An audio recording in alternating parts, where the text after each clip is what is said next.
Debate entre los portavoces de los principales partidos políticos de España de cara a las elecciones del próximo 23 de julio. Argumento de Patxi López, del Partido Socialista Obrero Español. La economía española va como una moto. Pero si la economía española va como una moto, ¿cómo es posible que, según la mayoría de encuestas, las perspectivas electorales del Partido Socialista sean tan malas? Pues quizá porque, como le recordó el portavoz de Vox, Iván Espinosa de los Monteros, las economías familiares no vayan como una moto. Veámoslo.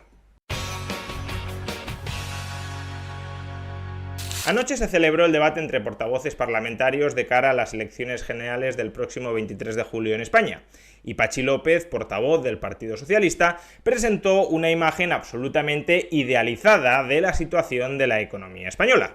Escuchemos algunos de los principales argumentos que expuso Patxi López para presentar esta imagen idílica. La realidad es que España tiene la economía que más crece de toda la Unión Europea, 4 veces más que la media. Es verdad que ahora mismo España es la economía que más crece dentro de la Unión Europea, en gran medida porque muchas otras economías europeas o están en recesión o están al borde de la recesión. Y desde luego es meritorio que España, al menos de momento, no haya entrado en recesión y que se espere que crezca alrededor de un 2 o de un 2,5% a lo largo de 2023. Sin embargo, siempre que se menciona este dato, siempre que se saca pecho por este dato, a renglón seguido hay que añadir, hay que aclarar, hay que matizar que España también es una de las economías europeas que menos ha crecido desde el inicio de la pandemia. Es decir, que en el periodo 2022-2023 sí somos una de las economías europeas que más crece, pero en el periodo 2019-2023 somos una de las economías que menos ha crecido.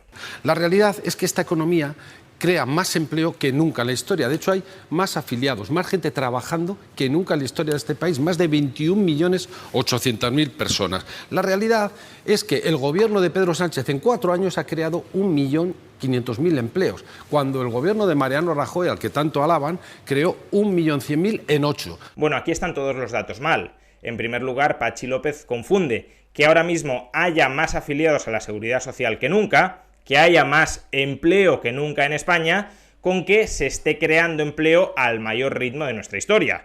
No es así. No es cuestionable, por ejemplo, que durante los años de Aznar se creara más empleo del que ahora se está creando con Pedro Sánchez. Lo que sí es verdad es que nunca ha trabajado en España tanta gente como la que está trabajando hoy, pero no porque la velocidad de creación de empleo sea muy acelerada, sino porque se crea empleo sobre una acumulación previa de empleo. Segundo, en los últimos 4 años, y de acuerdo con la encuesta de población activa, en España no se han creado 1,5 millones de empleos, sino más bien 1 millón, ni siquiera llega al millón. En el primer trimestre del año 2019 había en España 19.471.000 trabajadores, y en el primer trimestre del año 2023 había en España 20.452.000 trabajadores. Por tanto, no se han creado 1,5 millones de empleos. A su vez, durante el gobierno de Mariano Rajoy se crearon 1,1 millones de empleos, pero no en 8 años, sino en 6,5 años. Mariano Rajoy gobernó en el año 2012, 2013, 2014, 2015, 2016, 2017 y la mitad de 2018, por tanto 6 años y medio. Por tanto, ni el gobierno de Pedro Sánchez ha creado 1,5 millones de empleos en 4 años, ni el gobierno de Mariano Rajoy creó 1,1 millones de empleos en 8. Sea como fuere, debería resultar curioso que si la economía española está creciendo tanto y está creando tantísimo empleo, las perspectivas electorales de este gobierno no sean las mejores posibles.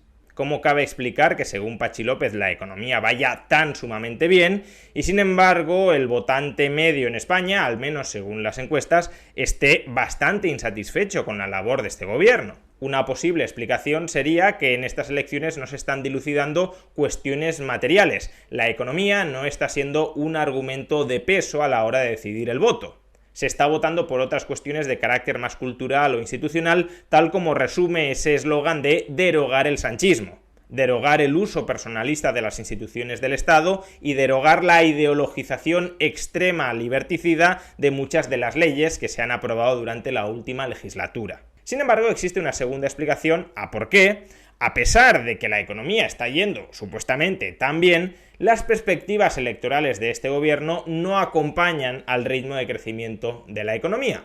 Y esa segunda explicación es que muchos ciudadanos no perciben en sus carnes que la economía esté yendo tan sumamente bien. y muchos ciudadanos pueden no estar percibiendo en sus carnes que la economía esté yendo tan sumamente bien, porque parte del buen desempeño de la economía durante los últimos trimestres se debe justamente a que muchos ciudadanos han aceptado estoicamente empobrecerse durante los últimos años de oleada inflacionista. Los salarios de la inmensa mayoría de españoles no han aumentado al mismo ritmo que la inflación y por tanto sus ingresos reales han caído. Y esta caída, que tanto daño ha hecho a muchas familias, sin embargo, ha contribuido a proporcionar un colchón de competitividad a nuestras empresas.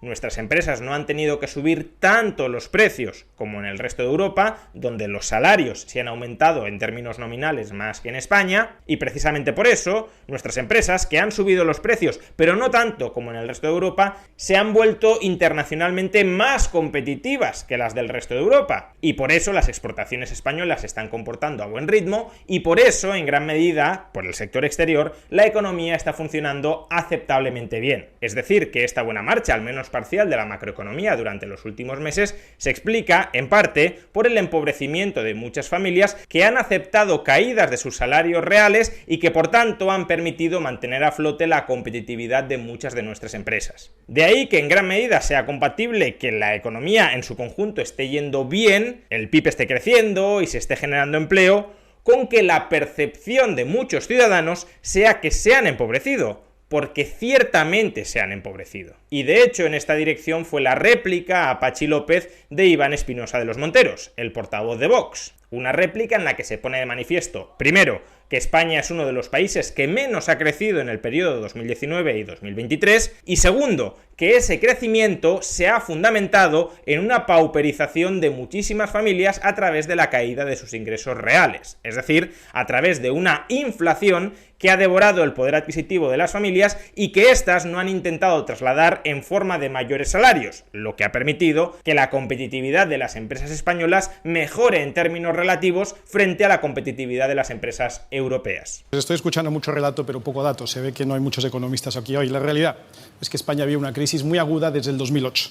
La realidad es que nuestros jóvenes llevan 15 años sin conocer un crecimiento sostenido como tuvieron sus padres o como tuvieron sus abuelos. Y la realidad es que con el gobierno de Pedro Sánchez todos los indicadores económicos de estos últimos 15 años que han ido mal han empeorado todavía. Y lo vamos a explicar de una manera muy sencilla. Mire, en los 4 años de Pedro Sánchez, España ha sido el país que menos ha crecido de Europa. Lo voy a decir otra vez, el que menos ha crecido de Europa.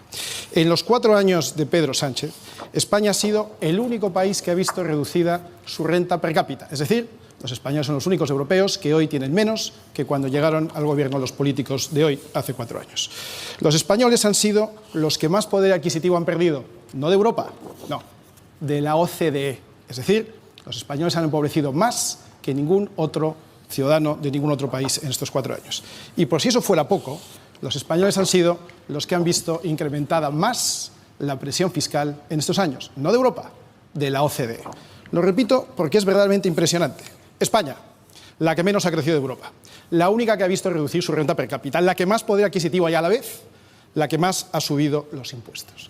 Realmente impresionante. Y todo ello mientras ha disparado el gasto público, innecesario, necesario también, pero el innecesario, de manera que los gastos han estado tan por encima de los ingresos que ha creado un déficit que es casi estructural y que se ha ido acumulando al déficit de los últimos 15 años hasta crear una deuda pública que lamentablemente van a tener que pagar nuestros hijos y nuestros nietos, justamente aquellos que llevan 15 años sin conocer un crecimiento económico sostenido. Frente a estos datos, cualquier relato se queda en eso, en un relato, porque el dato mata al relato. Y lo que no son cuentas, son cuentos. Las medias verdades en ocasiones son peor que las mentiras completas, aunque en el caso del Partido Socialista de Pedro Sánchez quizá haya que decir que los medios cambios de opinión sean en ocasiones peores que los cambios de opinión completos.